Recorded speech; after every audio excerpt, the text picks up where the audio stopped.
Hello po, kumusta po kayong lahat? At nandito po uli ako para pag-usapan natin ang mga samot-saring kaganapan at samot-saring mga individual, lalo na itong mga kultong dilaw kung saan napilit na sinisira ang administrasyong Duterte. So, umpisahan po natin syempre ang kanilang magna cum laude, okay? Ang magnanakaw at ang Tuwad Queen, Saba Queen na si Laila de Lima. So nito pong nakaraang araw, umikot-ikot po si de Lima sa mga Catholic churches and sa mga universities, Catholic universities. Unang-una, okay, itong I'm a Catholic po. I have nothing against sa relihiyon, kahit anumang relihiyon. Ang nagiging problema po kasi natin, yung mga taong nagpapatakbo ng relihiyon o yung mga leader ng mga sekta o kung ano pang mga klase ng relihiyon. So yun po ang pinakamabigat na problema ng ating bayan. So ngayon po, umikot-ikot siya at for sure, lahat po sa inyo napanood ang kanyang pagdasal doon na kasama po ang mga media men, lahat, ultimong, lahat po ng kibot niya ay nakatutok sa camera. I-quote ko lang po ito, yung sa Matthew 6 verses 6. Sabi po dito, "But when you pray, go into your room, close the door, and pray to your Father who is unseen. Then your Father who sees what is done will reward you." So sila po ay nag-press release na sila ay maka-Diyos, sila ay mga mabubuting tao. So dito mo po makikita, since naniniwala sila sa Biblia, na kung gusto mo talaga magdasal, magnilay o humingi ka ng kapatawaran, pumasok ka sa sa isang kwarto mo, sa isang taong isang kwarto na walang nakakakita sa iyo para ibigay mo yung iyong dasal, lahat ng gusto mong idasal. Ganun pa man po, ang hindi ko po kasi maintindihan, actually bata pa lang ako, ang hindi ko maintindihan itong mga pare natin, mga madre, na tinotolerate itong mga kaletsihan ng mga politiko. Bakit kaya? Hindi po kaya sila ay nakakatanggap ng pera galing sa mga politiko na ito?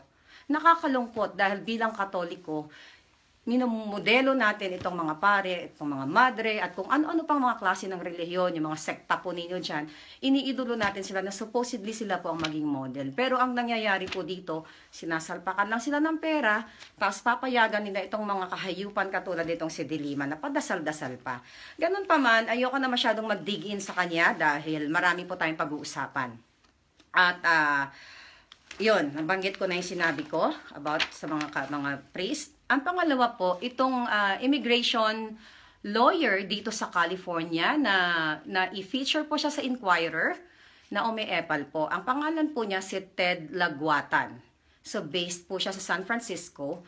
Ang sinabi po niya doon, i-quote ko lang po siya. Sabi niya, "Demonic forces engulfing PH or Philippines, Duterte should resign." At sabi pa po niya dun sa article na yon, "The world's good and decent people should force President," ang sabi nga po niya, Rodolfo Duterte. Unang-una po, hindi niya po ginawa ang research niya bilang lawyer, bugok din po ito. Kahit based siya dito sa California, bugok do. Hindi po si President Duterte hindi po siya Rodolfo, Rodrigo po siya. For your information, Attorney Laguatan. Ang tanong ko sa iyo, Laguatan, ilang fraud cases kaya ang naipasa mo dito sa California? You are an immigration lawyer and, nagtatanong lang ako. Ilang fraud cases ang ipinasa mo? Bago mo sana buksan yung bibig mo na nagpapanggap ka na naggaling-galingan. And by the way, who the hell are you para manawagan na mag-resign si Duterte? At ang pinagsasabi mo na the world's good and decent people, sino ang decent? Yung mga kultong dilaw na kaalyado mo? Leche ka, porket nasa US ka, feeling mo magaling ka na. Anyway, so ayan. Sunod natin yung very controversial na si Agot Isidro. So ngayon po, ni-research ko po na nung 2012 po pala, I think 3 years ago, tama ba? Sa 3 years ago po, Siya po ay self-confessed, okay? Na nagpapatingin daw po siya sa psychiatrist. Ito po yung sa interview niya, ibabasahin ko lang sa inyo, base din doon sa Inquirer din. Actually, itong Inquirer na to kultong dilaw po ito. Ang sabi po ni Agot Isidro doon, sa interview niya, I've seen psychiatrists and I'm very vocal about it. Sabi niya, it is just like seeing your ENT or ear, nose, and throat doctor or cardiologist. Sabi niya, you shouldn't be afraid to get help or to seek help. Okay? Ang pinag-usapan po niya dito, yung pelikula niya na Anino ng Kahapon. So, dito po sa litanya niya na inaamin niya na nagpapatingin ka sa doktor. Tapos meron pa po siyang sinabi, sabi niya, it can be detected if detected before the onset. Ang ibig sabihin po, bago pwede ka po magpatingin ng doktor kung may nararamdaman ka na something nakakaiba sa'yo. So dito po natin na makikita, bakit niya inamin, patingin siya sa psychiatrist. Ibig sabihin, may nararamdaman po siyang pagkabaliw. Dahil po sa mga medical people dyan, nurses, doctors po, na ang mga psychotic po, ang tingin po nila sa ating mga normal, tayo po yung baliw. So I believe ito po yung nangyayari kay Agot Isidro. Okay, na sinabi niya doon sa presidente, but you know, sabi nga, entitled siya doon, bahala siya kung anong gusto niyang sabihin. You can name names. You know, ginagawa ko rin po yan. But yung sinasabi niya dito na inamin niya, self-confess niya, ito po ay katunayan na siya isang tunay na baliw. Again, so yung sinabi niya doon kay President Duterte, pagdudugtungin lang po natin kasi dugtong-dugtong tong mga eksena nila. Sabi niya uli, excuse me, ayaw namin magutom, mag-isa ka na lang, huwag ka magdamay. Hindi na nga nakakakain ang nakararami, gugutumin mo palalo. Okay? Tapos yun nga, sabi niya, may kilala akong psychiatrist, ganyan-ganyan, blah blah blah. But anyways, nung sinabi niya ito kasi yung tungkol dun sa US, yung US ties natin. Unang-una, kaya itong mga kultong dilaw na gustong-gusto nagdo-donate, hindi lang US, yung iba pa mga rich countries, hindi naman po nakakarating sa mga mahihirap ang donation. Nakakarating po sa mga bulsa nila. Kaya po ayaw nila i-cut yung ties natin sa mga rich countries. Okay? Wala naman pong masama kung ikakat mo yung ties actually, it's not cutting ties. Ang gusto lang kasing sabihin dito ni Mayor Duterte, ayaw niyang maging underdog or puppet. Yun po, hindi po niya sinabi na puputulin na lahat. May karugtong po yan. Nag-post si Antonio P. Contreras, which is I really idolized. So, based din po yun sa sinabi ni Agot Isidro. Sabi ni Antonio Contreras, let me educate you, Miss Isidro. Sabi niya, international relations is not as you think it is. Countries do not behave like the soap opera characters you play, where bitchiness of one leads to a cat fight or a fist fight. It is not that leaders say that matters. It is that is in their country's best interest. So, nung nagsulat po ng article si Antonio Contreras sa kanyang post, may sumagot po na epal din na kultong dilaw. Ang pangalan po niya si Quirino Sugon Jr. Doktor po yata siya at saka professor po siya sa Ateneo de Manila. So ibig sabihin po, kultong dilaw din po ito. Ang sinabi po dito nung Quirino Sugon Jr., sabi niya, actually ang dami po niyang litanya. Ang dami po niya mga figures, kinumpute pa po niya na sinabi po niya na 3.4, pag kinat daw po natin yung ties sa US alone, 3.4 million Filipinos, pag pinauwi daw po sa Pilipinas, sunganga tayo or, magugutom tayo or, mahaba po yung article. Ginano ko lang, ito lang yung nakakuha ng attention ko. So sabi niya po, if the US, sends the OFWs all back, anyways, hindi po OFWs, hindi lang po OFWs ang mga tao sa Amerika, immigrants, PhilAm, so, isa rin pong bugok to. Sabi niya, Duterte will have 16 million more mouths to shut up. All this is just for the US alone. We haven't even yet added those OFWs if they also get sent back from Europe. So again, sa mga magagaling po dyan, kung may mga lawyers tayo dyan, mga professionals, Hindi po mangyayari na ang isang bansa, especially dito sa Amerika, na papauwiin niya lahat ng mga immigrants dito. Wala ho sa batas yan at against po sa batas yan.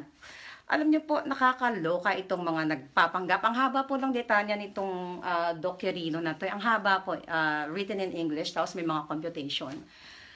Ngayon po, ang tanong ko sa kanya, bobo ka ba? Bakit ka bobo? Tignan mo ngayong Russia. Diba? May mga hidwaan ang Russia at US. Yung mga Russian people dito, yung mga Russian, American, pinauwi ba sila sa Russia? I know a friend, like couple of friends na Russian, pinauwi ba sila dahil may hidwaan ang Amerika at ang Russia? So ito po ay kabubuhan. Karamihan sa mga sumusulat ng article dyan sa atin, sinusulat sa Ingles, ang dami pa sakali, pero ang totoo po, walang substance, wala pong content ang kanilang pinagsasabi. Basta lang masabi na gumawa po sila ng article. So, yun nga, ang haba po ng litanya, pero wala nga pong kakwenta-kwenta. So, hindi po, mga kababayan, hindi mangyayari na kami, mga Filipino dito sa Amerika o kahit saan mang bansa kayo dyan sa Europa, sa Australia, kahit saan man, kung kahit murahin man ni President Duterte ng paulit-ulit ang presidente, hindi po mangyayari na pauuwiin ang mga Filipinos o OFWs dahil lang minura ng presidente natin or whatsoever. So, ito po ay malinaw na kabobohan ng mga kultong dilaw. So, ang pinaka-finale po natin, itong si Lucaret na si Cynthia Patag. So, buwang na po talaga siya. Actually, nabasa ko 2 hours ago sa Facebook page nitong si Nicole Laurel Asensio. Humingi ho siya, na-apologize po siya. Pero kumbaga, nilait pa rin niya yung pamilya. So, for sure po, yun nga, lahat kayo dyan, napanood ninyo itong mga chismis na ginawa nila, na sinasabi nila yung pagkamatay yung certain Nicole Asensio, Laurel Asensio, na dahil daw po sa war on drugs ni President Duterte. So ito si Jim Paredes, Cynthia Patag, at yung asawa niyang Lydia. Yung Lydia Paredes, yun po ang nag-feed ng information kay Cynthia Patag. Dahil nga excited, okay? Full excitement itong si Lucaret, Cynthia Patag, so pinost niya agad sa Facebook niya. Kasi siguro iniisip niya, paninira na to kay Digong. Chance niya na, which is, yun po ang ginagawa niya everyday. So again, ikaw, Cynthia Patag, Jim Paredes, at ang asawa mong chismosa, kayong tatlo actually chismosa kayo, Lydia Paredes. Sana bago kayo mag-chismis, i-verify muna yung mga nakalap ninyo. Actually, chismis nga eh. Ito po ay mga kasinungalingan. Sila po ay hindi titigil para sirain ang ating administrasyong Duterte. Ganon pa man, Maharlikans, sobrang dami na mga issues, and thank you for always watching, at laban po tayo sa mga kultong dilaw. Kasi ang mga kultong dilaw po, again, more than 100 days pa lang si President Duterte, ay gusto po nilang makabalik sa pwesto. Kaya po lahat ng paninira, lahat ng mga kalechihan, igagapang nila even sa international court, sa international community, gagawin po nila para sirain ang Pangulong Duterte na gumagawa ng kabutihan para sa ating mga Pilipino. So yun lang po, mabuhay kayong lahat at tuloy ang laban para sa mga kultong dilaw na salot sa lipunan. Mabuhay po.